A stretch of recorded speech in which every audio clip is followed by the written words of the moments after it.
Bay. Meron na ano lang oh. Ang tawag dyan, yung ganyan talaga. Kasi kami ate ni Jack, kapag nag-isip ng souvenir, yung something na nakikita mo, pwede mo itikit, or something na po pwede mong gamitin.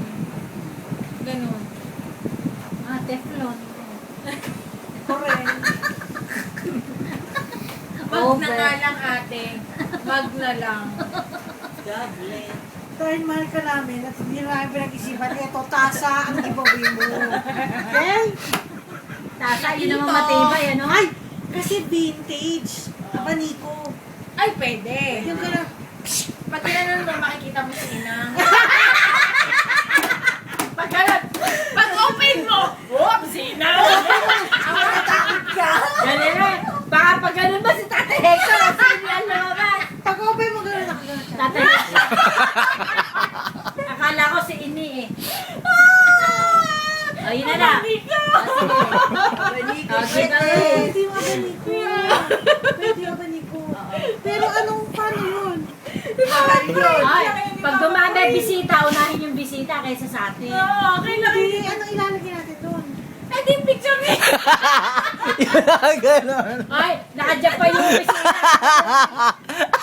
Dahil sila nga. Hindi! Nakapakashi mo silang. Hindi pa ko magalit sila. Alam ko na. Di ba yung abaniko pag binuksan mo, marami yun, di ba?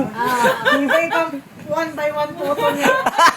Oh, selfie. May mga nakaganang kawak. Ipopost sa FB to. Pinakalagay naman yun na 80th birthday. Kung wala naman, lalagyan na lang natin ng ribbon. Hashtag na Inang's 80th birthday.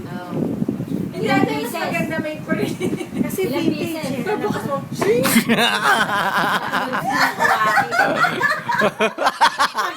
Pag pinaliktad mo yung bukas na kawak. Yung kabila. sasabihin ko kay mami ko, ano na si Inang? Inaawak-awak yun. Hindi tulad na kay dati yung kay Shibu. Yung paglabas sa Shibu. Lahat na picture ni Shibu sa Facebook. Nakaganda. Kaya nga. Okay, O, okay na, asan okay itagay na. mo na eh. Eto lang, nakabideo lang naman sila sa Ate Shai, pagpa-post sa'yo, nila. tapos na ako. I-post ko sa FB to magka-demandahan na Oh, tayo. Shin, hindi. Para sa AVP yan. Oh. Hindi, tsaka putol-putol, hindi tuloy